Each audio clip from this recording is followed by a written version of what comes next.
Hello. Today we're going to talk about the Romantic period. It's a period of art, period of history that follows on the revolutions of America and of France. We'll see how the revolutions influenced art, and then, I suppose, how art responded to other changes that followed the revolutions. If we're going to talk about art, let's refresh our memories about creativity. We've said in this course that creativity could be identified with an acronym of VINE, V-I-N-E. Remember that VINE reminds us that creative comes from the Latin word creatus, which literally means to have grown. So it's an appropriate acronym for more than one reason. It must something that is creative must be valuable.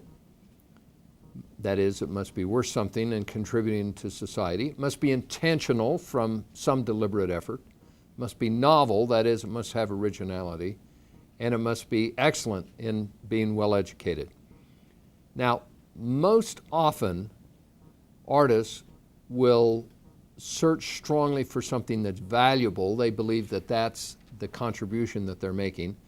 They'll obviously do it deliberately and they will work hard. So the area of most change is originality. They're constantly searching for things to be more novel. Well, that's where we're going to focus now on what novelties were introduced in art when we go from the neoclassical period to the Romantic period. Obviously, there was a need for the artist to be more creative. That would be one of the things that they would use to sell their work. And remember also that art is usually a reflection of the conditions of the environment, society, and nationhood. So let's now take a look at the things that happened during this period that we've just discussed and art's response. So first, obviously, is the American and the French revolutions and the challenge to the status quo. The artist's response is that forms were de-emphasized. That is, the form was associated with the old method of government, and that is now de-emphasized and modified to fit the new creativities of the republics.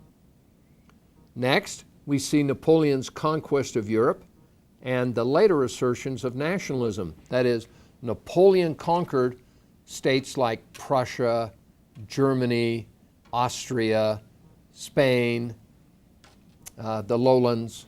And when Napoleon's defeat occurred, those areas all sprung up with strong nationalism. And France itself had stronger nationalism. And Great Britain had stronger nationalism. So the response within the artistic community was nationalism in music and painting that had a particular national character, music that had a particular national character, sometimes using, for instance, folk songs from the country that would imply a particular national flavor. This was also a time when there was more exploration of the world and interaction with foreigners. That was demonstrated in art through an increase in exoticism. That is, treating art, subjects in art, that were not in a person's own society. So the people in Europe would think that things in Turkey were exotic, or things that were in Latin America were exotic.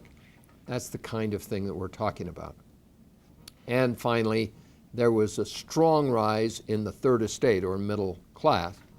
And in art was starting to be directed toward that middle class. This tendency had already begun in the classical period, and now we see an acceleration of that, and even an exaggeration of that in the Romantic period. There was something else different between the classical artist and the Romantic artist. The Romantic artist decided that it was important to put personal feelings into the music. Now, if you listen to Mozart, the music is beautiful and wonderfully conceived, but there is very little feeling from Mozart himself. It is not Mozart's personal life that we're hearing in the music. On the other hand, when we get to Romantic music, we see the personal life of the composer or of the artist being part of the creation. A feeling arose that artists needed to suffer in order to put all of what they had into the painting.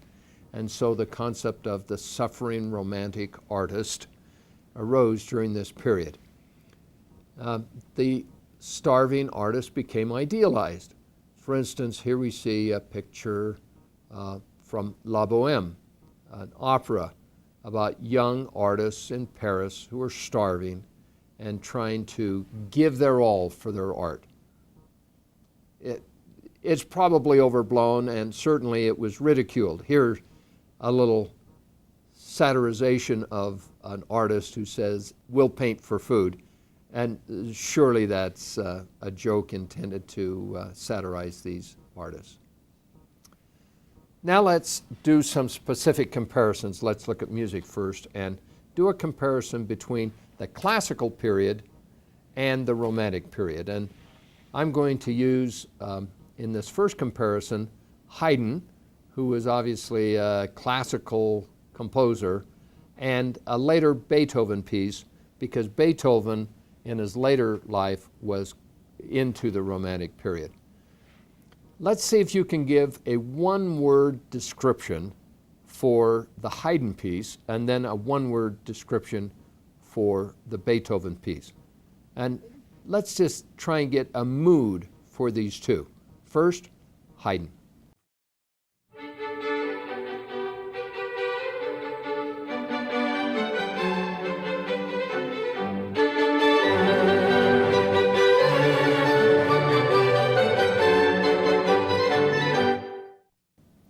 Okay, now Beethoven.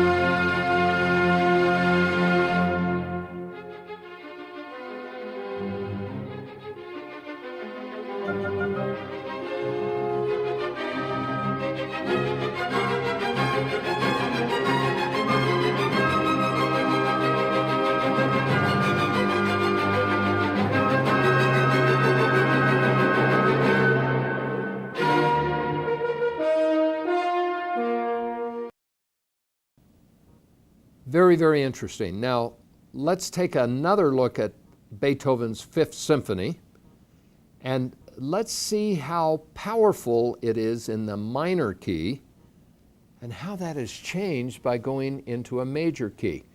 What I want to point out here is how the sound of the music created a mood. It was important in the Romantic period to think about the mood created by the music, not just an intellectual thing. Intellectual would be part of the classical period, which was tied to the Enlightenment. Now we're out of the Enlightenment period, we're into a period of nationalism, of emotions.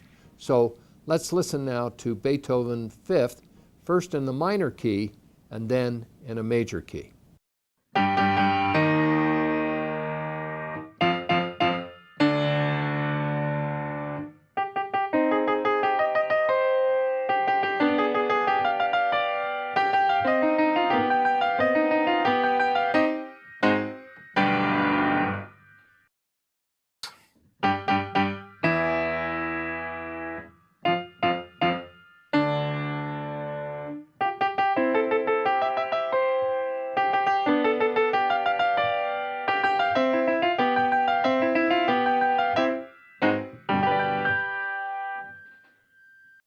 Wasn't that interesting?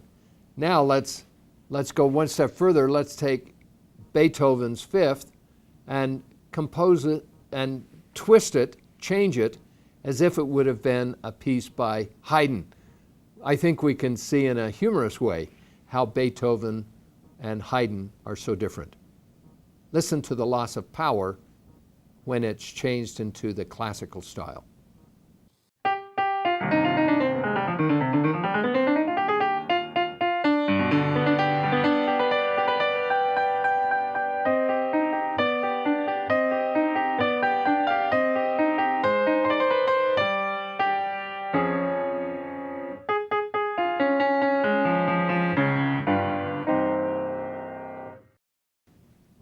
In summary, we can see that compared to the classical style, Romantic is felt. You need to feel the power.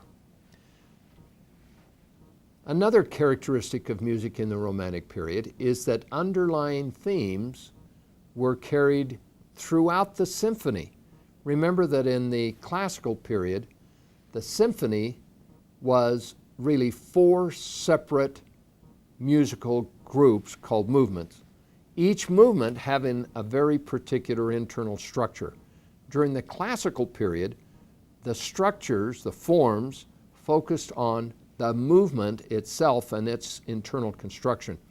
So you could have 4 movements in a symphony that had nothing to do with each other. They were just 4 different movements that happened to be assembled together to create a symphony. That's not true in the Romantic. In the Romantic, the 4 movements became integrated into a single story. So no longer are we looking at, to give a literary analogy, in the classical period, 4 short stories. Now we're looking at, continuing the literary analogy, 4 chapters that all constitute a single story, perhaps a novel. So the Romantic period would be more like a novel, the classical period more like 4 short stories. It's interesting that in the Romantic Symphony we still have a plot and character introduction, plot complexities and expansion, and finally a plot resolution. And each of those would still have, if it was in sonata allegro form, and they often were, an exposition, a development, and a recapitulation with a coda. So we could still have some forms preserved from the classical, but all of those forms would have an overriding effect of a story that ties them all together. So it becomes another level of complexity in the music. That means that the symphonies were typically longer. They had more of a story that they needed to say. To appeal to the common people, the symphonies grew in size, and in fact they became, in some cases, just huge. The symphonies had stronger dynamics, that is, stronger loud, soft sections and fast and slow sections to contribute to the feelings of the symphony. We also see the rise of virtuosos, people who were so proficient in playing and in doing art that they became respected and could make money just because they were so good. I've already mentioned that nationalism sometimes employed folk songs from the country as part of the overall theme of a symphony or some other music. And finally, the form, let's take an example, sonata allegro form. The form was modified to fit the meaning. The form was still there occasionally, but it was certainly less important than the message that was to be conveyed. We'll see how that works in a few moments. But before we leave the idea of form completely, let's talk about the importance of form. If form is totally ignored, there are problems of communication, and let me give you an example. Think about a baseball game, and let's assume that you are a person who is from a country other than the United States or Japan. You probably have never seen a baseball game. You probably don't know the rules of baseball, and yet you are invited to go to a baseball game with your friend. You sit there at the baseball game and your friend explains that there are two teams and that they take turns going out into the field and going up to bat. And your friend explains that the object is to throw the ball to first base to try and get the person out.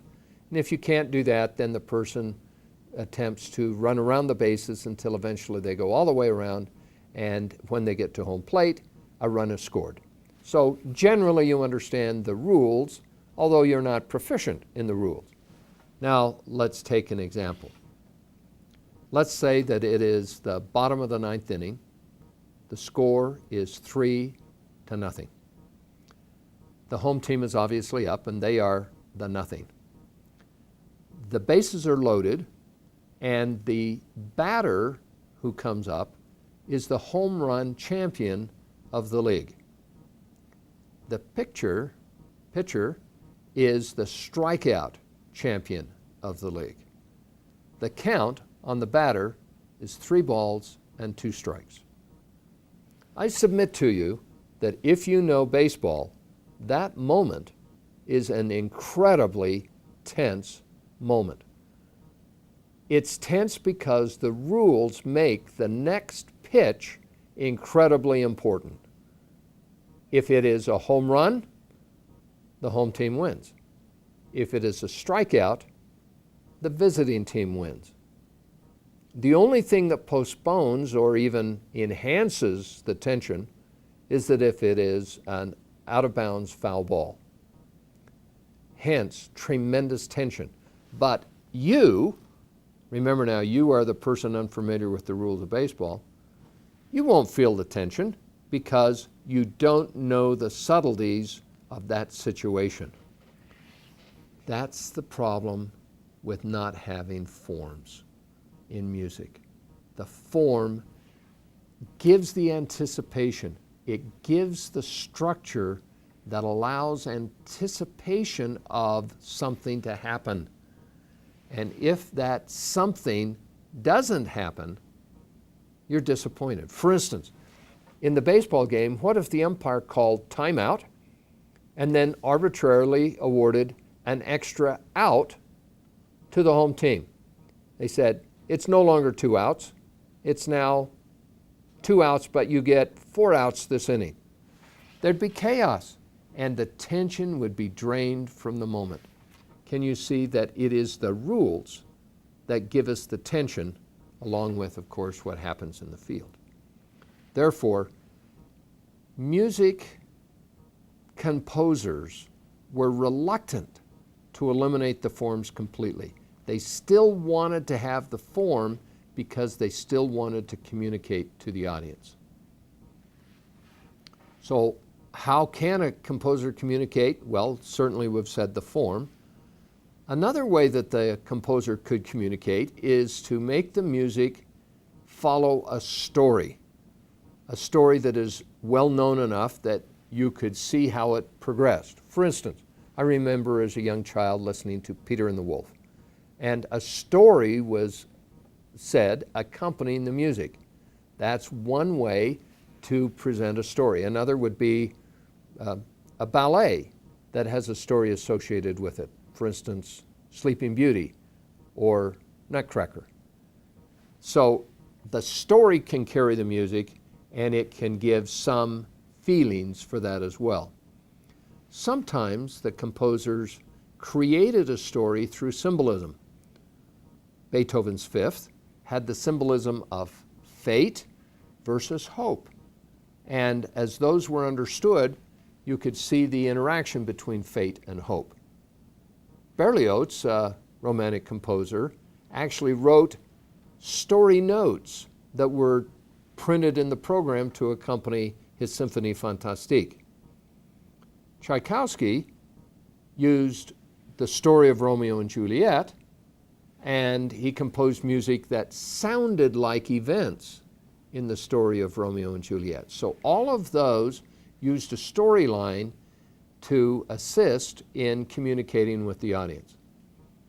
Chopin used yet another technique, and that is, it was so short, that is, the piece was short enough and uncomplicated enough that he could communicate easily just simply by listening to the music. If it becomes long, you need to have some storyline or some form to carry through and let the audience keep track of where you are. But if it's short enough, you don't need to do that. So many of Chopin's works are relatively short. Now here is a list of composers. It's from a set of music that I own. And I have outlined in red those that are identified as romantic. It's clearly about half of the entire total, beginning with the Renaissance and ending with 20th century. To be completely true, there are even some in the 20th century that are composers of the romantic style, for instance, Rachmaninoff. But certainly we see that in the world of music, the romantic style is one of those that dominates. Let's now talk about a few of the romantic composers. Beethoven, as we've already mentioned in a previous lecture, was the bridge between the classical period and the romantic. He set the tone for romantic composing by introducing some of the innovations that he did in the latter part of his life.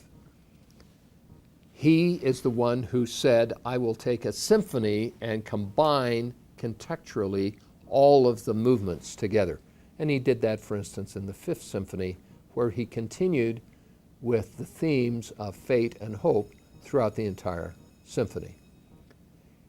There's also an overall dramatic narrative that occurs in many of the pieces, and we will see how Beethoven put a dramatic narrative into some of his symphonies, like the Fate and Hope.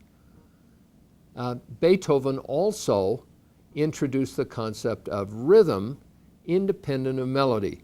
For instance, we've already heard the rhythm, not the melody, of Beethoven's Fifth. It is da-da-da-da. That's not much of a melody, but it is a very strong rhythmic element. And therefore we see that rhythm can be introduced as a critical part of the theme. Beethoven wanted to express his inner feelings. As we know, Beethoven was deaf when he wrote this symphony, and he wanted to convey the feeling that deafness could be overcome if the hope was there. And finally, Beethoven used motifs. In his case, it's three shorts and a long. In the first movement, we hear very strongly da-da-da-da. In the second movement, and even in the second theme of the first movement, we hear da-da-da-da, da-da-da-da. It goes up. And so that short, short, short, long becomes a motif that Beethoven very cleverly integrates throughout the entire symphony. It is amazing what Beethoven has done with those simple elements. So let's now compare what a motif is to something that maybe you were familiar with if you're in the physical sciences, a chemical domain. So musical domain would begin as its basic fundamental building block, a note. In the chemical domain, an atom is the fundamental. Next, in a musical domain, we get a motif. In the chemical domain, we get a molecule. So a molecule is like a motif, bigger than an atom, but not as long as a theme or a melody. Melody then comes next, and that's like, say, a bunch of molecules that are joined together in a polymer. So we can see that notes are built to motifs that are built to melodies, and that gives us the entire feeling of a romantic composition. One of the interesting things that Beethoven did is he used music to paint a picture of nature. Nature became very important during the Romantic period, and here we see Beethoven giving us a picture of nature in his Symphony Number 6 that is called the Pastoral Symphony. Listen to this selection from that symphony, and you can hear that he is painting the picture of a thunder and lightning storm. It starts very softly, but listen to the point where you can hear the thunder accompanying the lightning burst.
Did you hear the rain falling as well?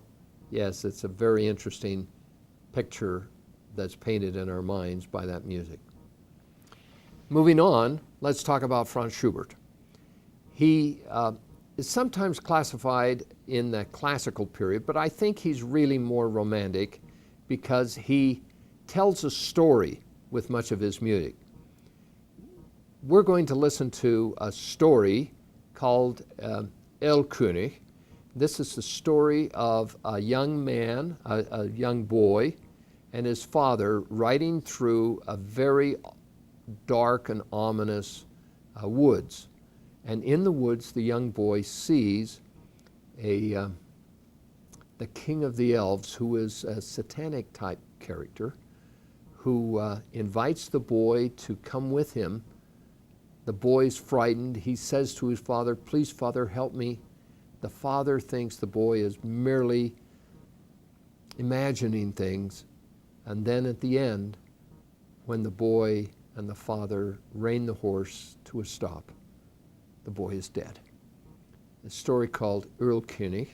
It is part of what we call a lieder.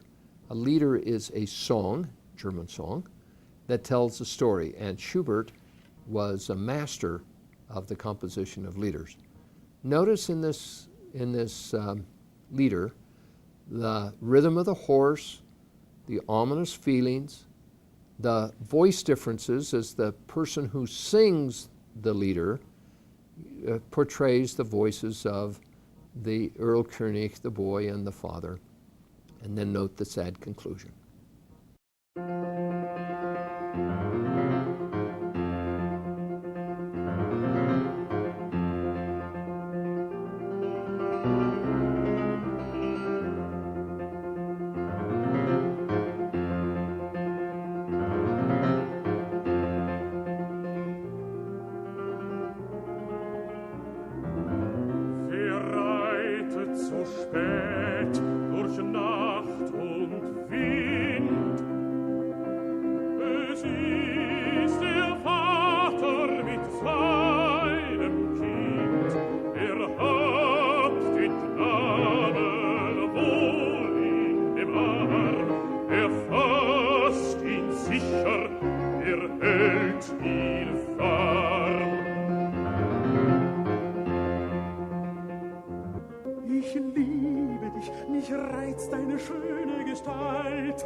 Mein Vater, jetzt fasst mich an. Herr König hat mir ein Leid getan. Dem Vater grauset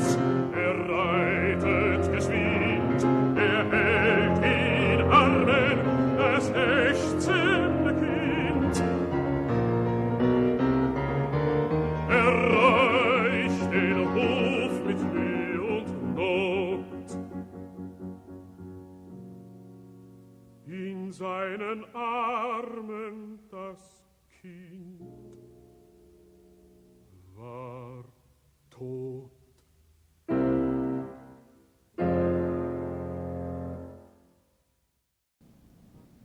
Very powerful piece, don't you agree? Now let's sample Chopin. His pieces are short and they therefore have very little form, but one thing that Chopin wanted to do was to give a feeling for his emotion of his lost country. Chopin was from Poland, but Poland had been partitioned and therefore ceased to exist. Part had gone to Russia, part had gone to Prussia, part had gone to Austria. And Chopin lived in Paris, and he wanted to rally support for a reestablishment of the country of Poland. Therefore, he used Polish dances and other Polish pieces as part of his work. In addition, Chopin wrote pieces that were extremely difficult to play, and perhaps he was the only one in his day who could play them. So let's listen to a highly virtuosic piece called Etude Opus 10. I think you'll be impressed with the virtuosity of the person who is playing this piece.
Isn't that marvelous? Now let's listen to a nationalistic piece. In this case, it's called a Polonaise, and it has a dance in it that is from Poland.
Yes, it's lovely. When we talk of virtuosity, though, we need to remember that Chopin was not the only virtuoso. Franz Liszt was perhaps the greatest virtuoso of all. Franz Liszt was from Hungary, and he also used Hungarian music. In fact, the sampling that we will hear is called Hungarian Rhapsody No. 2. But Franz Liszt was a showman. He would stage a concert where he was the only person performing. His piano would be set up and he would come on stage. He usually had long hair and a tuxedo. He would sit at the piano and he would play, and as he played he became more and more involved in the music, and he would flop his hair back and forth and he would sweat. And then he would finish that piece and he would reach in his pocket and get a handkerchief and mop his brow and then throw it into the audience, and the women in the audience would catch it. A lucky woman would catch it, and she would hold it to her bosom and she would swoon. Ah yes, he was a rock star. It's even said that at the end of his performance he would work and work and work, and he would finally get to the climax, and then he would just collapse. And just by chance there would be an assistant who would run out at the last minute and capture him, drag him off the stage, and then Liszt would come back revived and take the applause of the crowd. Oh, it's a rock star for sure. Let's take a look at a cartoon that humorously depicts a performance of Franz Liszt, done by Bugs Bunny.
What's up, Doc?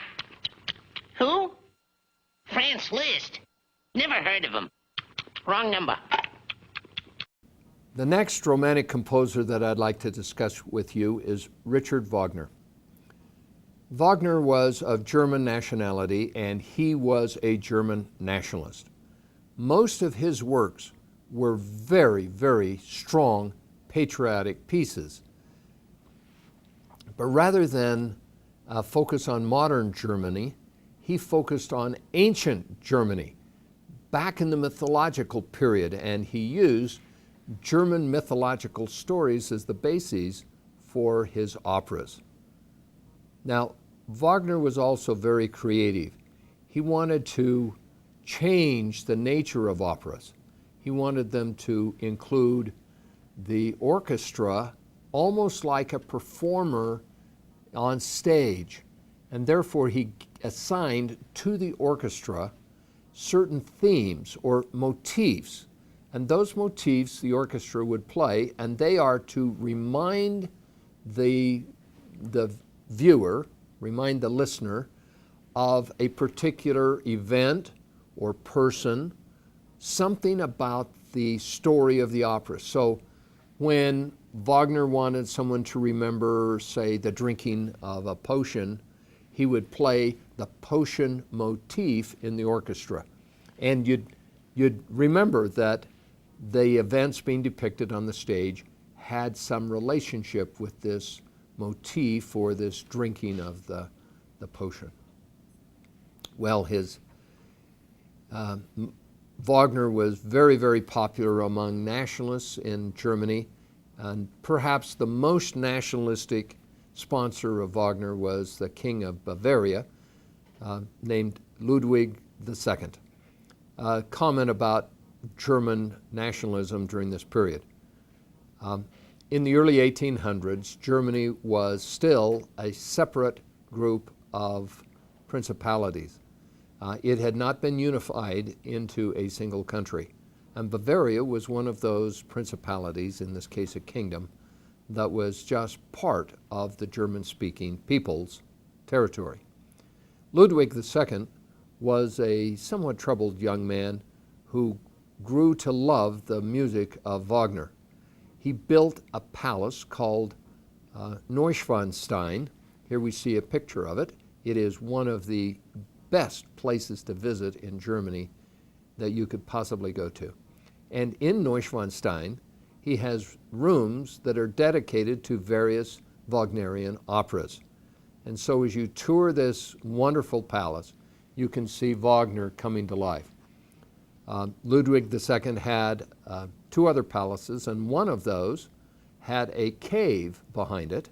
And in that cave, he had a concert hall built for himself as an audience of one in some cases. But the concert hall had a lake and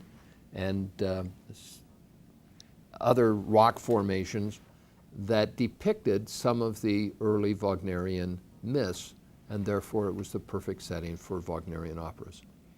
I want you to get a little flavor for Wagner. Let's listen to Ride of the Valkyries, which is a very typical Wagnerian piece. Notice the emotion and the drama that is brought out in this piece.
Pretty amazing, wasn't it?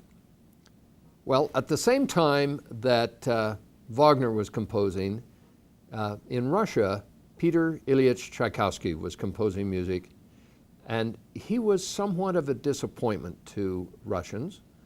There were some in Russia who believed that he was not Russian enough. Most of the works of Tchaikovsky followed Western European forms and traditions rather than purely Russian. We'll talk about some of the pure Russian forms in a moment. But even though Tchaikovsky was a disappointment to some, those who loved Tchaikovsky were by far the majority. He was incredibly popular among the Russian people and throughout Western Europe. As we've already mentioned, Tchaikovsky composed some of his pieces where he would use a particular theme or music from a story, a well-known story, and Romeo and Juliet is a good example. I'd like you to listen now to selections from Romeo and Juliet, and as you know, the story is about two lovers who meet, fall in love, are married, and then are separated by the problems of Verona, the animosity and warfare between the two families.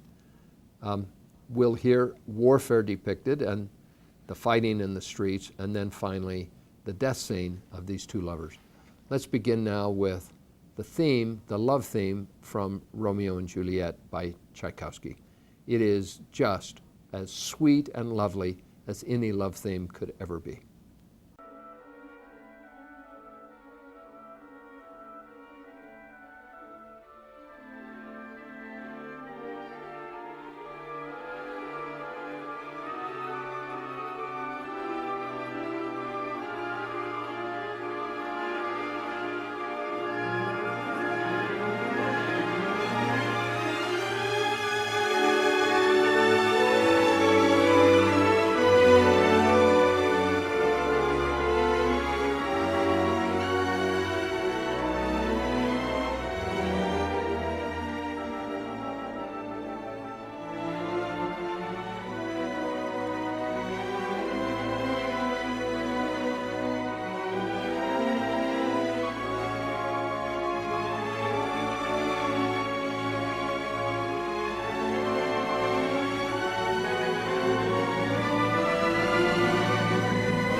Now let's listen to the fight theme.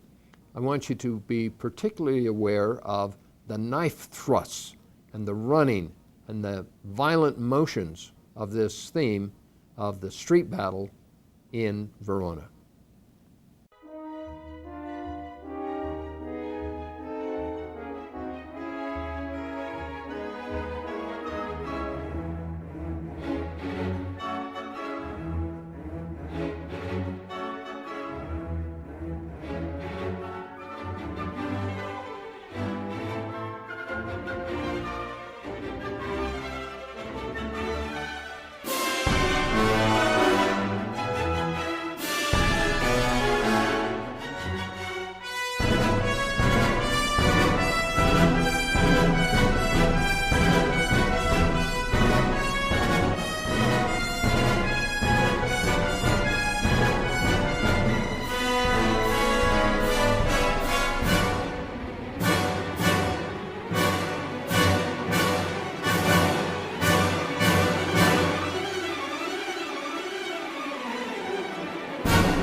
When these two lovers die together in the tomb,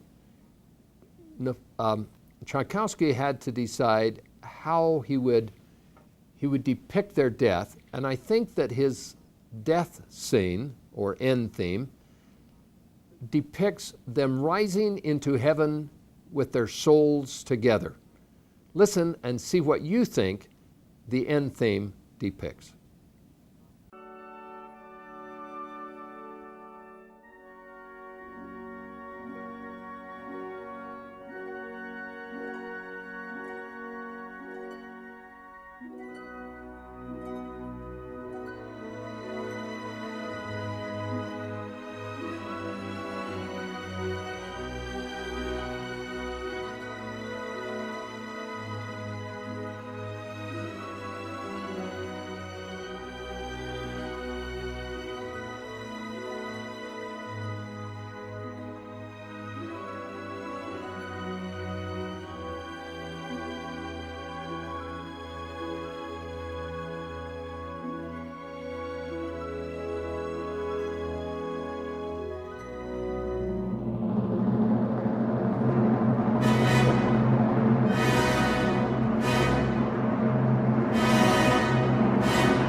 There's also deep emotion in some of Tchaikovsky's pieces because of his very sad life. Tchaikovsky was homosexual. He was embarrassed about it and was worried about it because in those days homosexualism was punished by death, perhaps. He did marry. He married the wrong woman. She was intolerant, and in fact she was somewhat of a nymphomaniac, and therefore a worse fit could not have been imagined. Tchaikovsky was supported financially by a baroness who he never met. That's a very strange relationship as well. Now, I mentioned that Tchaikovsky was criticized by some other Russian composers. Those who criticized him most actively were called the Handful, because there were 5 of them. They were Mussorgsky, Balakirev, Borodin, Cui, and Rimsky-Korsakov. They believed that Russian music could be identified because it had Russian themes, and the rhythms and the tonality would be uniquely Russian. We'll now listen to Russian Easter Overture by Rimsky-Korsakov, and here you will hear 2 or 3 ancient Russian themes that are incorporated into this beautiful overture. It's the story of an Easter morning in a church. We hear the sunrise, and then we hear the sounds of these ancient Russian themes. They're actually chants from the Middle Ages that are sung, and they invite us into the church, and we hear some beautiful music emanating from the church, and we finally see the sun coming up in full glory, and we enter the church and celebrate Easter. Listen to a few moments from this beautiful Russian Easter overture.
Well, Rimsky-Korsakov did Flight of the Bumblebee, and you know that piece. It's very busy and has a unique character to it.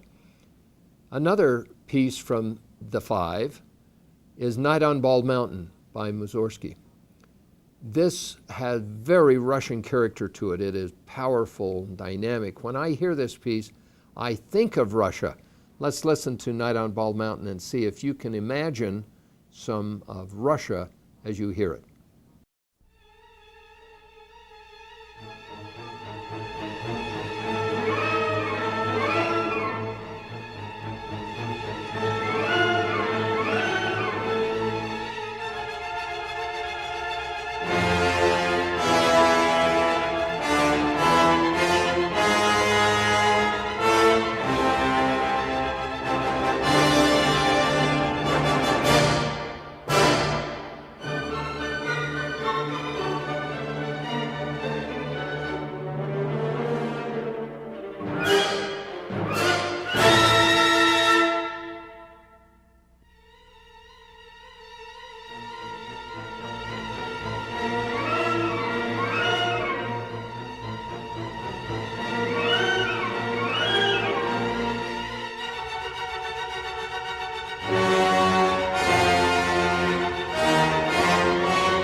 This handful of Russian composers criticized Tchaikovsky because he didn't use Russian melodies. Do you think that Tchaikovsky was wrong? Do you think that music should be nationalistic? I'll let you think about that. Surely much of it was. The question is, should it have been? Mozart's music was not nationalistic. Haydn was probably not nationalistic. In fact, many composers during the classical period, you could not identify the country that they were from. Not so with much of the music in the Romantic period. It was definitely associated with a particular area. To some extent, Verdi was typical of Italy. He composed operas in a very Italian way, and that is very strong melodies.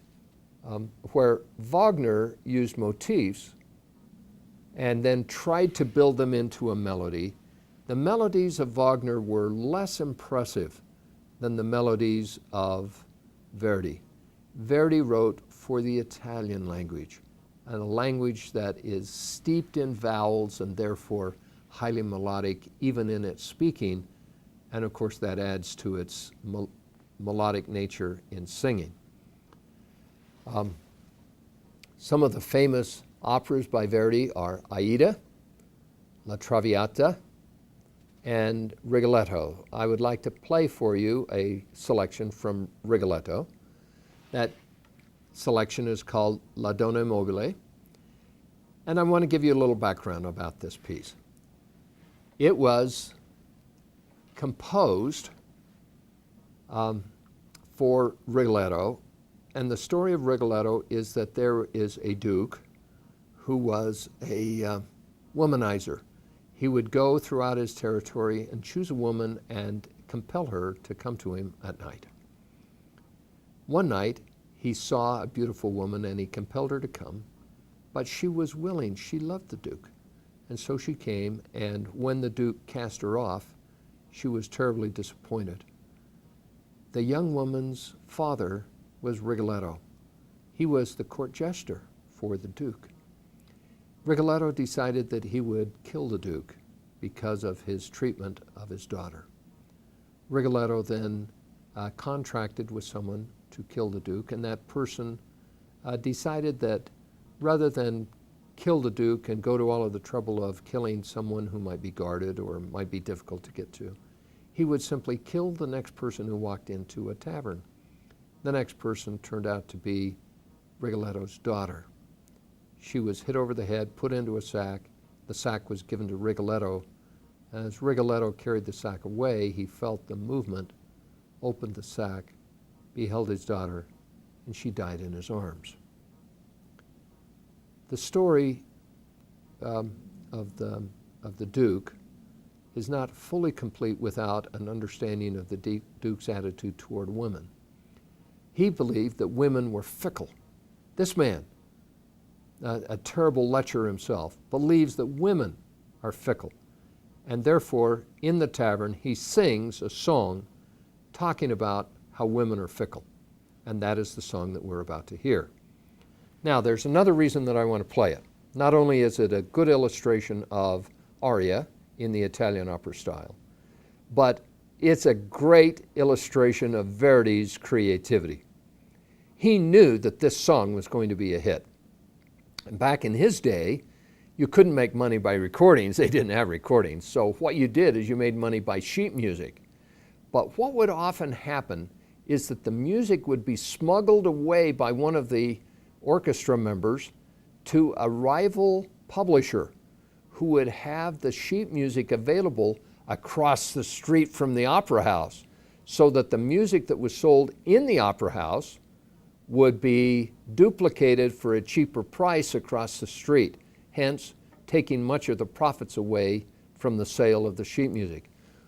Well, Verdi said, I'm not going to let that happen, and so he withheld the music for La Donna Mobile until the very day of the first performance.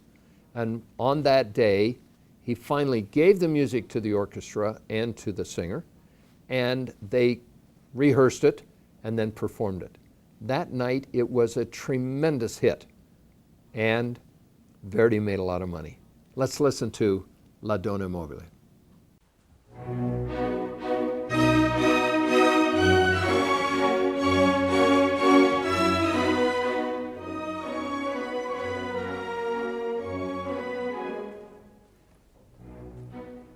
La donna è nobile, qual piuma al vento, muta d'aceto e di pensiero, sempre un amabile, leggiadro viso, impianto irriso e menzognero. La donna è mobile, qual piuma al vento,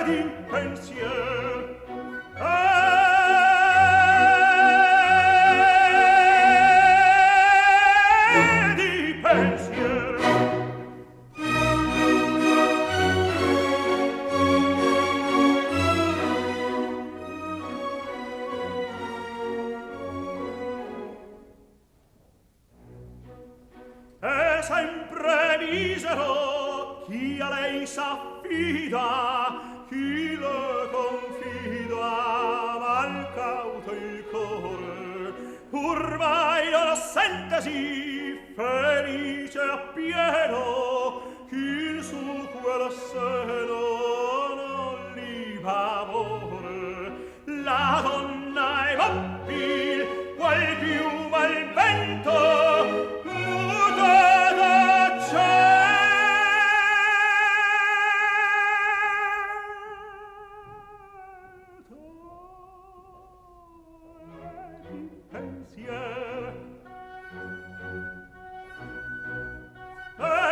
pensier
We can ask, why has romantic music remained so popular? Why are half of all of the famous composers from the Romantic period?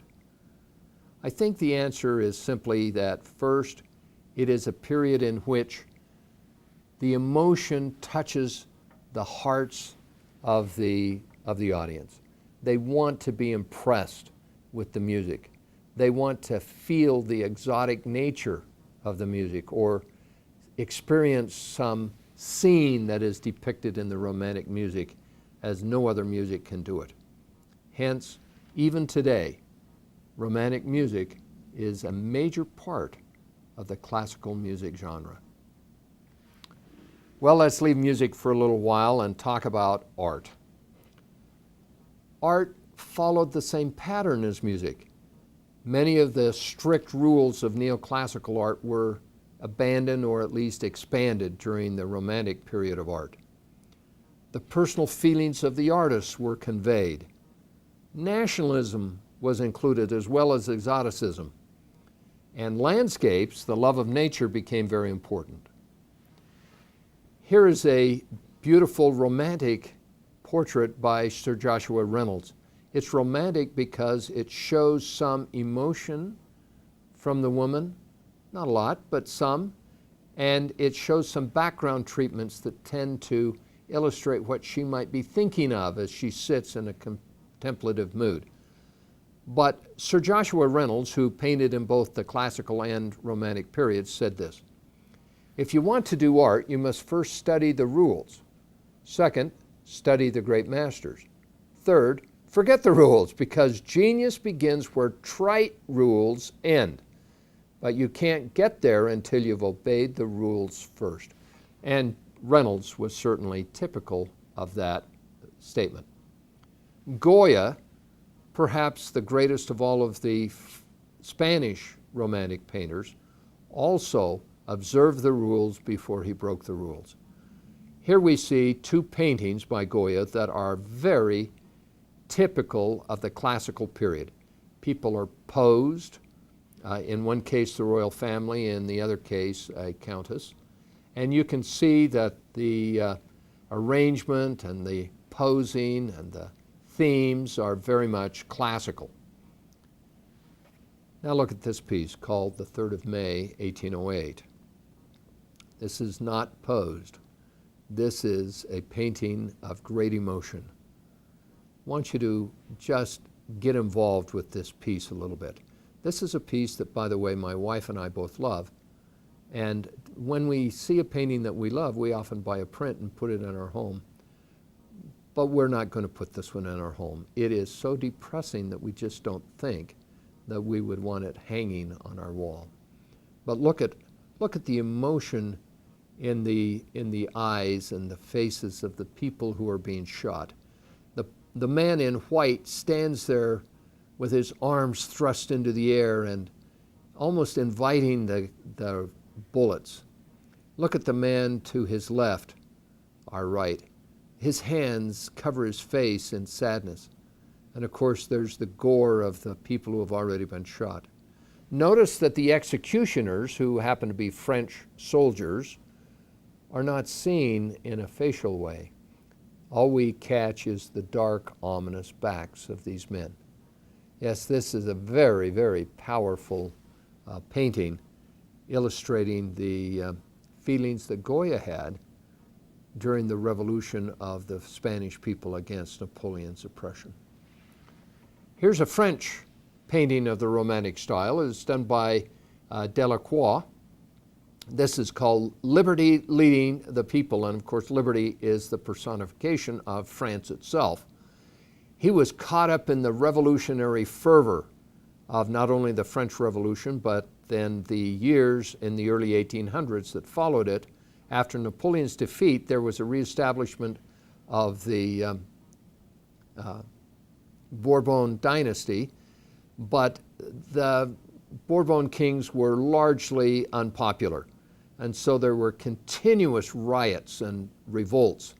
In fact, the riot and revolt depicted in the play and movie Les Miserables is not about the French Revolution, it's about one of these periods after the defeat of Napoleon, before the establishment of the Second Empire in 1848.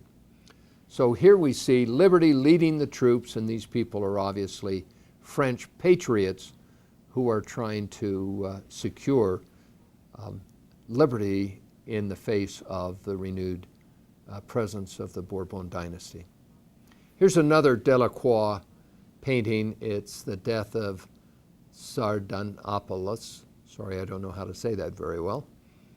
This is illustrating the exotic nature of Romantic paintings. This is a story of when the ruler died, the women of his harem were killed with him so that their souls could go to heaven together.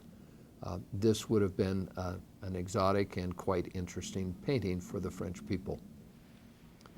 Here's an English painting of the Romantic period by J.M.W. Turner. This is a very famous painting illustrating the end of an era. And let me explain. First of all, notice the feelings of this painting. The colors are very dramatic, and it's just beautiful. To some extent, Turner anticipates later groups of painters such as the Impressionists. But here in this painting, we see a famous sailing ship called the Temeraire. It is one of the ships that participated in the Battle of Trafalgar. So it's a famous ship with great glory. It is being towed into a dock where it is going to be either set aside or destroyed. And the ship that's towing it is a squat, ugly steamship. And the message that Turner is giving is that the glories of the past are being taken over by the technologies, ugly technologies of the present. That's a very romantic theme, and certainly this painting illustrates that theme very beautifully. Here's another Turner. This one is a little more impressionistic, but this is the story of a slave ship, and here you see people who've been cast into the water, and the ship in the distance. It's very emotional again, and brings up a story of the evils of the slave trade. Another aspect of romantic painting in England is illustrated by this beautiful painting by John Constable. Constable loved England, as is obvious from this painting. It's called the Hay Wain, the Hay Wagon, and it's a painting of a beautiful rural area in eastern England. As you can see, it's highly dependent upon the beauties of nature, and that's exactly the romantic theme that Constable wanted to depict. I present now a modern romantic. This painting is clearly of the same general style as that by Constable, and it's very, very popular today. This artist is well known, and his works are highly marketable. Well, let's leave romantic painting and talk about romantic literature. The person who kicks off the romantic literature is perhaps the greatest author in German. His name was Johann Wolfgang von Goethe. He raised the level of German literature to be an art. And perhaps the greatest early piece from Goethe was called The Sorrows of Young Werther. And here we see a picture of young Werther and his beloved. It's a story of a young man who goes to school, and there he meets a woman, and he falls in love with her, and they go off and they walk through the woods, again, nature, and a rainstorm arises, and in the middle of the rainstorm they retreat into a covered area, and he tells her of his love, and she tells him that she also loves him, at least enough that they share an intimate moment. And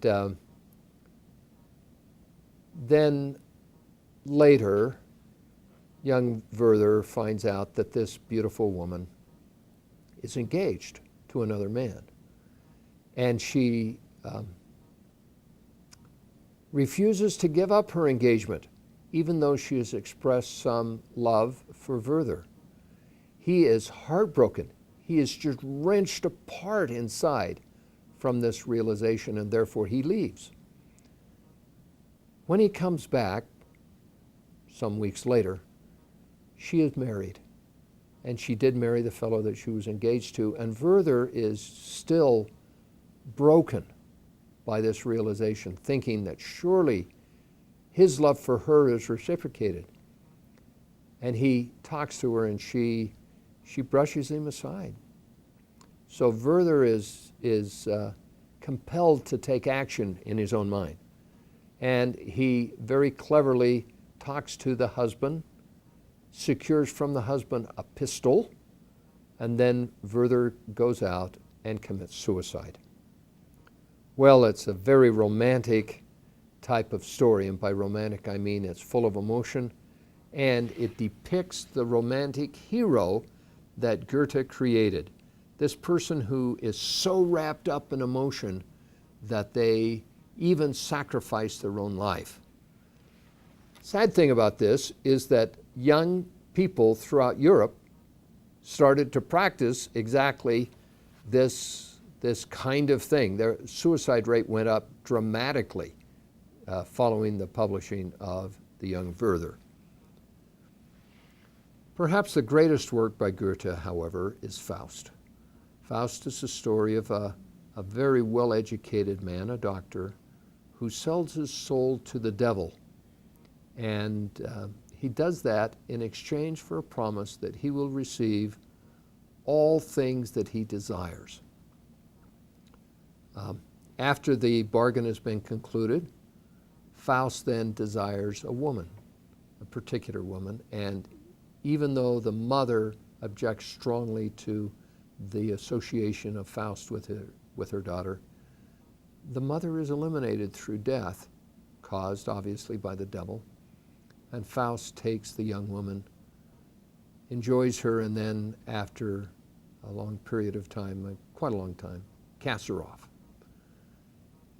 Faust continues to want this and that and receives everything. In the end, the devil comes to take the soul of Faust. And Faust very cleverly says, "There's one more thing I want you to give me." The devil says, "What is it?" And Faust says, "I want you to give me satisfaction." The devil is unable to do that because Faust has become a creature of only desires. And therefore, that satisfaction is denied and Faust escapes the devil. Why did Goethe's writings have such profound effect on the population? Because they were emotional. They were romantic. Another famous author of this period is Sir Walter Scott.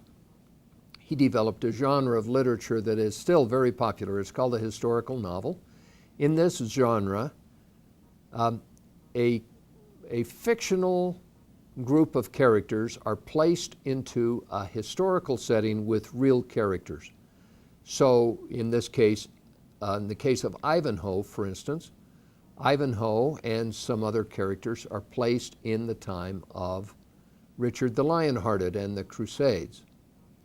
Lady of the Lake is another depiction of real characters interspersed with fictional characters. And of course, there are many other books today that have this same genre. An interesting person of the Romantic period that used that genre was Leo Tolstoy. His book, War and Peace, was about a true historical setting, the wars of Napoleon and Russia, and he had fictional characters in there. He also wrote a book called Anna Karenina, very powerful book about the difficulties of a woman who seeks fulfillment outside of marriage and the disasters that come to her because of that desire. Tolstoy himself became a very famous person who was born nobility, but he lived as a serf. He tried to free his serfs. He did free his serfs and tried to foment a feeling of freedom throughout Russia. Some people even ascribe Tolstoyism as a religion, although Tolstoy himself denied ever believing in the Tolstoy religion, but many other people did. Victor Hugo lived at this time, and of course he wrote Les Miserables as well as The Hunchback of Notre Dame.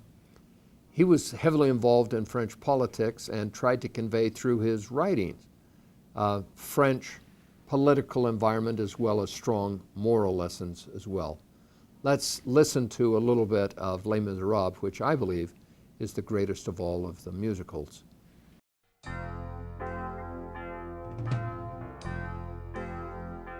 Do you hear the people singing the song of angry men? It is the music of a people who will not be slaves again. When the beating of your heart echoes the beating of the drums, there is a life about to start when tomorrow comes. Will you join in our crusade? Who will be strong and stand with me? Beyond the barricade, is there a world you long to see? Then join in the fight that will give you the right to be free. Do you hear the people singing the song of angry men? It is the music of a people who will not be slaves again. When the beating of your heart echoes the beat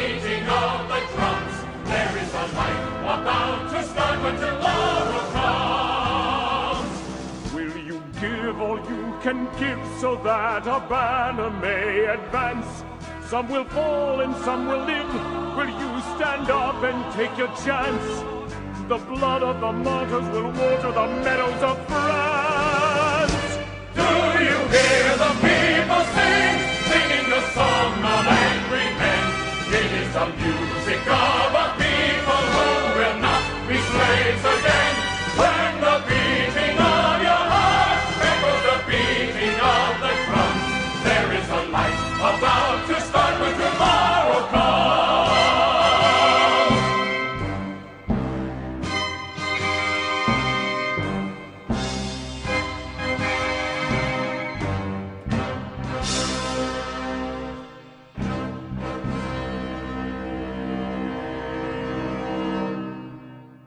Another French author during this period was Alexandre Dumas. This is actually Alexandre Dumas, the father. His son was also a writer. Dumas imitated the style of Scott, that is, the historical novel. Some of his more famous pieces are The Count of Monte Cristo, The Three Musketeers, and The Man in the Iron Mask.